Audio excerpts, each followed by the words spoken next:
Teaching in Multicultural Classes. According to Patty Bode 2008, it encompasses theories and practices that strive to promote equitable access and rigorous academic achievement for students from all diverse groups so that they can work toward social change. According to Sonia Nieto, 1996, anti-racist basic education for all students that permits all areas of schooling, characterized by a commitment to social justice and critical approaches to learning. According to Banks and Banks, 1995, it is a field of study designed to increase educational equity for all students. According to Banks, 1996, it is an idea of an educational reform movement and the process. And according to Gorski, 2010, it is an progressive approach for transforming education that holistically critiques and responds to discriminatory policies and practices in education. So, multicultural education means an ongoing process of helping students which values different student cultures of students and prepares them to grow or develop in diverse world. So these are the different dimensions of multicultural education. Content integration deals with the infusion of various cultures, ethnicities, and other identities to be represented in the curriculum. Deals with the extent to which teachers use examples and content from a variety of cultures and groups to illustrate key concepts, principles, generalizations, and theories in their subject area or discipline. One example of it is to allow students to perform culture studies in which the students interview their families about their culture and share it to or discuss it with the rest of the classroom. Knowledge construction process involves students in critiquing the social positioning of groups through the ways that knowledge is presented. So, students view and interact with knowledge, helping them to become knowledge producers rather than just the consumers of knowledge produced by others or the teachers. So, they are not just observing, but also, if possible, give meaning out of the knowledge. Prejudice reduction describes lessons and activities that teachers implement to assert positive images of ethnic groups and to improve intergroup relations. It seeks to help students develop positive attitudes towards other students with different races and cultural groups. So that is prejudice reduction. Equity pedagogy concerns on modifying teaching styles and approaches which facilitate the intent of facilitating academic achievement for all students. So the students from different racial and ethnic groups must feel equal status, and students from different racial groups must work together in teams. So last is empowering school culture.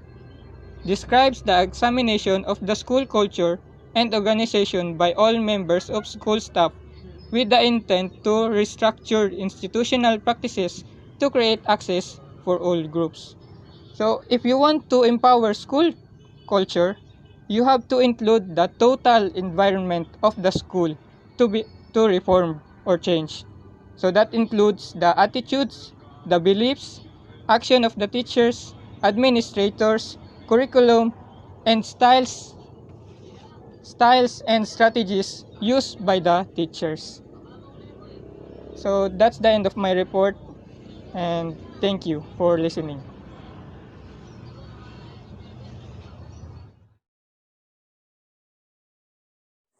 Good day everyone, I am Jonathan Paparas. I will report about goal of multicultural education by D. Marcus. So, 1. helps students to develop the knowledge, attitude, and skill to participate in a democratic and free society. So, dere ginapakita nga as a teacher, kinahanglan jud nato tabangan ang estudyante nga ma-develop ug molambo ang ilang kahibalo ug mga kinaiya ug ato jud gina-encourage ang mga student na naa jud sila kahanas nga mo-participate o mo-appeal sa usa ka democratic and free society. Next, promote the freedom, abilities, and skill to cross ethnic and cultural boundaries. So, as a future teacher, kinahanglan jud ang mga estudyante na ato tabangan para pagpalambo sa kagawasan o na jud sila abilities and skill nga mapadayon jud sila o mo cross ethnic and cultural boundaries. Next, promote students with the skill to participate in a social action to make the nation more democratic and free. So, ginapakita diri nga kinahanglan jud nga mag-provide jud ang mga teacher sa mga estudyante nga naa jud sila kahibalo nga mo-participate sa ato social action o i-encourage jud sila para mahimo kining nation of more democratic and free. Next, so naday po laing goal na nag-include creating unsafe, accepting, and successful learning environment. As a teacher, kinahanglan jud makabalo ang estudyante nga sa ilang paghimo o pagpuit nga safe jud kini o mudawat nga sa ilang pagkat-on nga mas successful jud sa gawasnon or sa environment. Next, strengthening cultural consciousness, strengthening cultural awareness, encouraging critical thinking. So, kinahanglan jud nga ato jud gina-encourage ang ilang critical na pag-iisip. Paghuna-huna na jud sila critical na paghuna-huna. Preventing prejudice and discrimination. So, kinahanglan jud makat-on ta nga kining bang atubitong maiwasan ang pagtanggi o pag-discriminate sa mga lain. So, kinahanglan jud dili jud ta mapadala o kinahanglan jud atong iwasan kini nga matanggihan og sa pag-discriminate sa ato. Teaching student that there are multiple historical perspective. So, as a teacher, kinahanglan jud nato tuluan ang mga estudyante nga daghan jud silang makasasayang pananaw o perspective nga naa jud sila perspective kung daghan jud sila makat-on man. That's all. Thank you.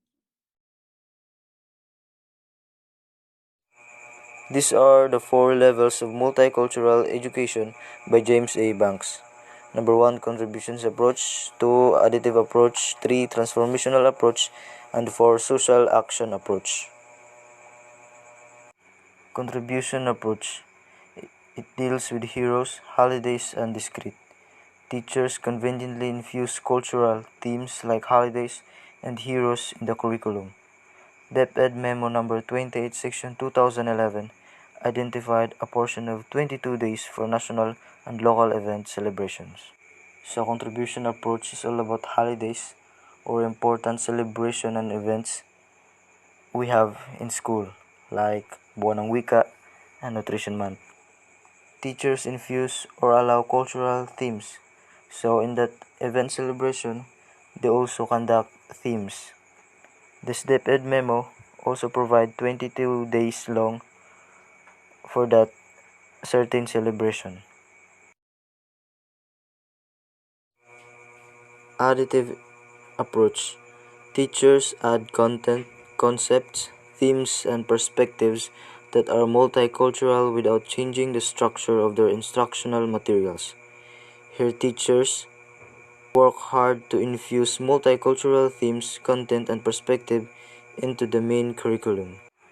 In this approach, teachers add various content, concepts, themes, and perspective without changing the structure or framework of their instructional materials. In this case, teachers have initiative to apply those things to meet their goals in their teaching process. They also work hard for allowing multicultural themes, content, and perspective into the main curriculum. Transformative approach. It requires teachers to change the structure of their curriculum to enable students to engage concepts, issues, events, and themes for a multicultural perspective. In this approach, teachers can change the structure of their curriculum because they can also transform their teaching process to help students to learn more about concepts, issues we have in our society, also events, and of course, themes for a multicultural perspective or different perspective from that. Social action approach allows the students to make decisions on important social issues and take actions to help solve them. Social actions approach, teachers will allow their students to make their own decisions. What are their response about social issues we have in our society? How will they show their response, their actions on how to minimize the certain problems in our society? That's all about my report. Thank you.